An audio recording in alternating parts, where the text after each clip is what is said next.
Selamat siang teman-teman semua. Perkenalkan, saya Imadi Sukadana dengan NIM 145 akan melanjutkan presentasi mengenai Fabrication of Microelectronic Device.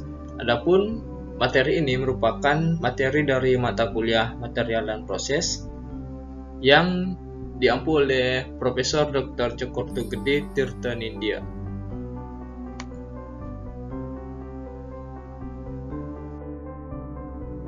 Adapun topik pembahasan pada presentasi lanjutan judul ini, yang pertama akan membahas mengenai etching, kemudian diffusion and ion implantation, yang ketiga ada metalisasi dan testing, kemudian yang keempat akan membahas mengenai wire bonding and packaging, kemudian yang selanjutnya ada yield and reliability, kemudian yang terakhir ada PCB. Yang pertama, etching. Etching ini adalah proses penting dalam suatu pabrikasi yang dimana seluruh film atau bagian tertentu dari film akan dipindahkan. Salah satu kriteria kunci dalam proses ini adalah selektivitas, yang dimana selektivitas ini yaitu kemampuan untuk mengetsa bahan tanpa mengetsa bahan yang lainnya.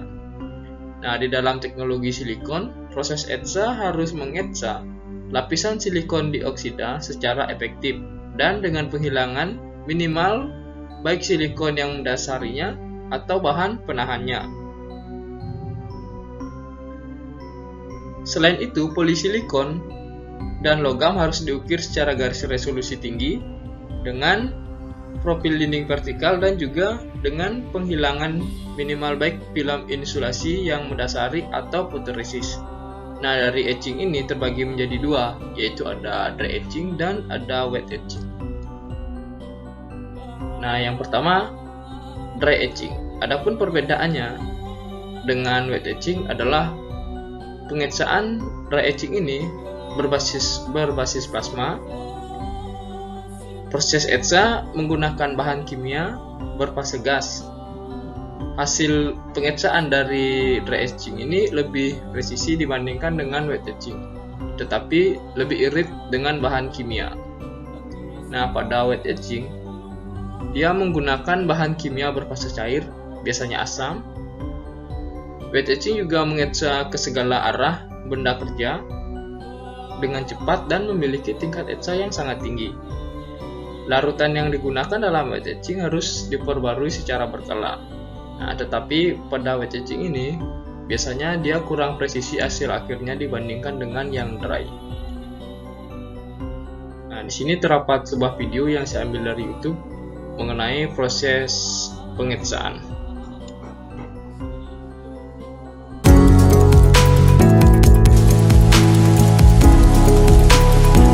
Pada awal proses, bahan pilihan akan dibersihkan untuk menghilangkan kemungkinan permukaan. Apapun menerapkan penahan yang dipilih agar sesuai dengan bahan dan desain untuk menyempurnakan. Tidak bisa mungkin dapat dieksekusi menggunakan sinar yang mengeraskan foto resist untuk menyempurnakan kimia. Setiap penahan foto yang tidak terpapar akan dikembangkan dan dikeluarkan dari logam sehingga siap untuk dieksekusi.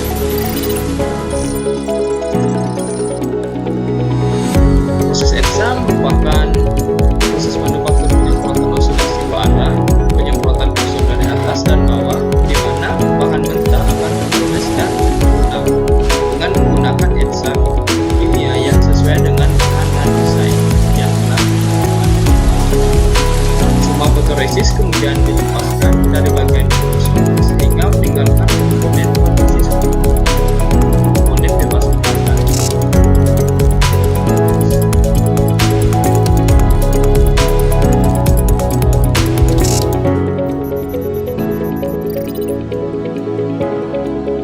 Ini merupakan hasil dari proses pengetsaan yang telah dilakukan.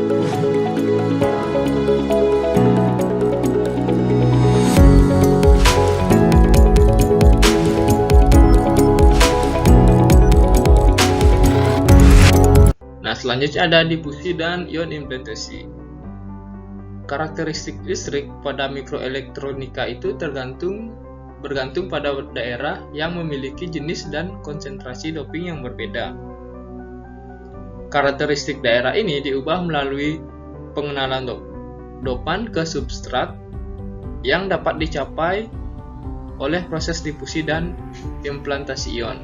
Nah, dalam proses difusi, pergerakan atom merupakan hasil eksitasi termal. Dopan dapat dimasukkan ke dalam permukaan substrat dalam bentuk film yang diendapkan. Kemudian, prosesnya berlangsung pada suhu yang tinggi, biasanya berkisar di antara 800 derajat hingga 1200 derajat Celcius. Nah, selanjutnya ada implantasi ion. Implantasi ion adalah proses yang jauh lebih ekstensif dan membutuhkan peralatan khusus dibandingkan dengan difusi. Implantasi ini dilakukan dengan mempercepat ion melalui medan tegangan tinggi sebanyak 1 juta elektron volt. Dan kemudian dengan memilih dopan yang diinginkan dengan alat pemisah massa.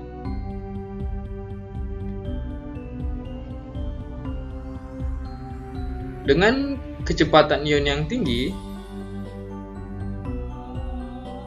dapat berdampak akan merusak permukaan silikon, struktur gizi, dan menghasilkan mobilitas elektron yang rendah.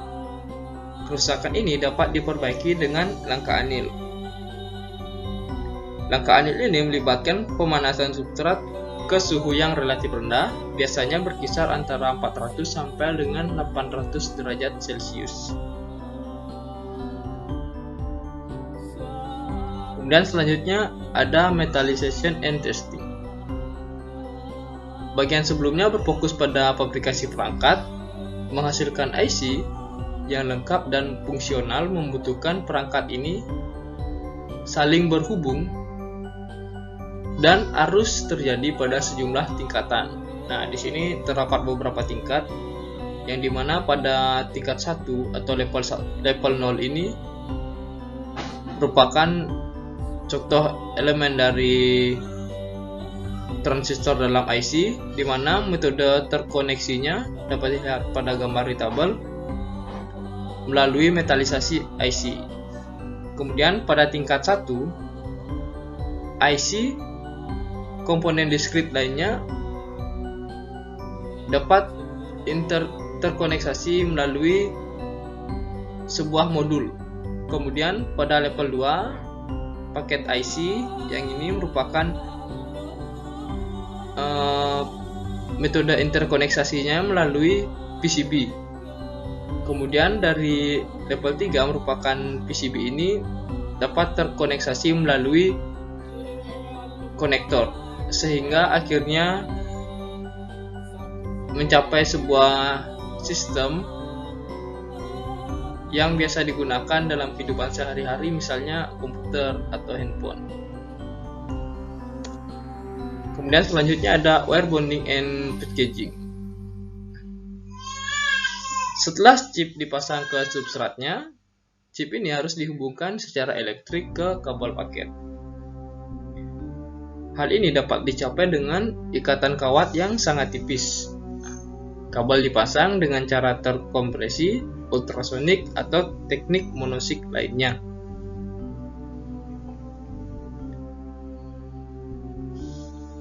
Pada gambar ini dapat dilihat bahwa bagian A ini merupakan hasil photosem dari ikatan suatu kawat yang menghubungkan sadapan paket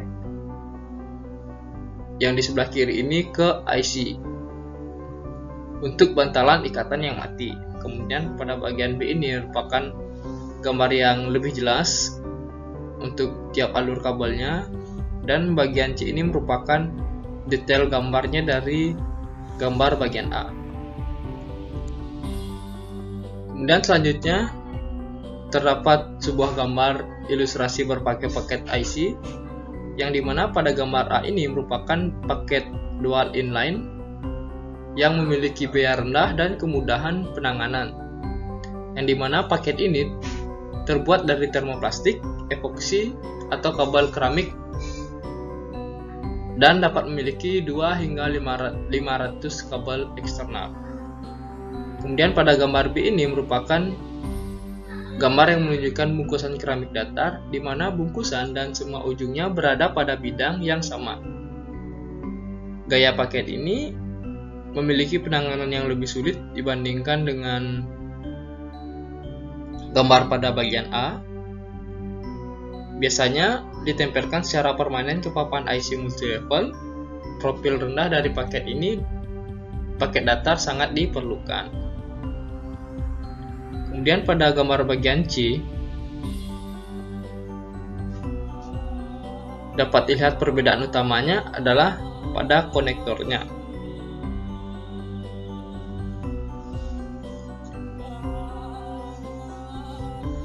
Sambungan DIP ke papan permukaan adalah melalui cabang yang dimasukkan ke dalam lubang yang sesuai. Kemudian pada gambar bagian D ini merupakan gambar yang menunjukkan paket pemasangan inline dan permukaan lainnya sangat rentan terhadap deformasi plastis pada kabel dan kaki, terutama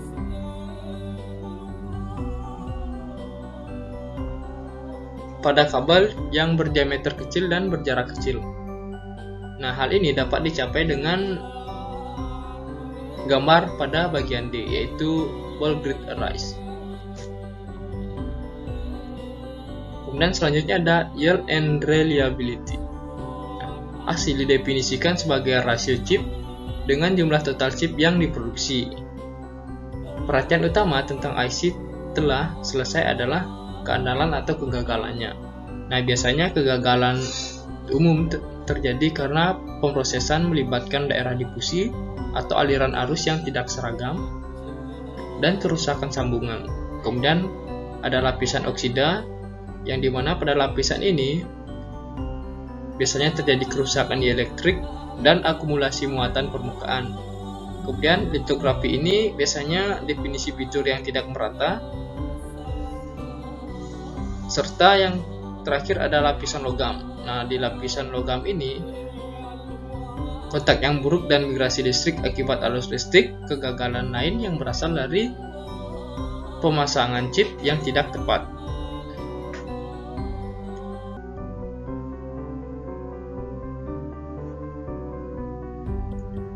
Nah, karena masa pakai perangkat sangat lama, tidak praktis untuk mempelajari kegagalan perangkat dalam kondisi operasi normal.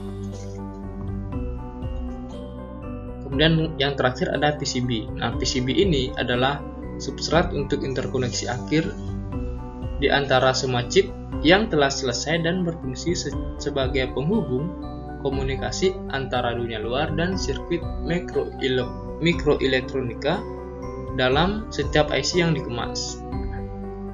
PCB ini berbahan plastik atau terbuat dari resin yang mengandung beberapa lapisan foil tembaga. PCB satu sisi memiliki jalur tembaga hanya pada satu sisi substrat penyekat, seperti pada gambar bagian kiri ini. Kemudian PCB dua sisi memiliki trek tembaga di kedua sisi. Nah, ini merupakan gambar PCB dua sisi yang dimana sudah memiliki jalur-jalur khusus seperti pada gambar bagian kanan. Jadi sekian presentasi dari saya. Jika ada kesalahan mohon dimaafkan. Akhir kata saya ucapkan terima kasih.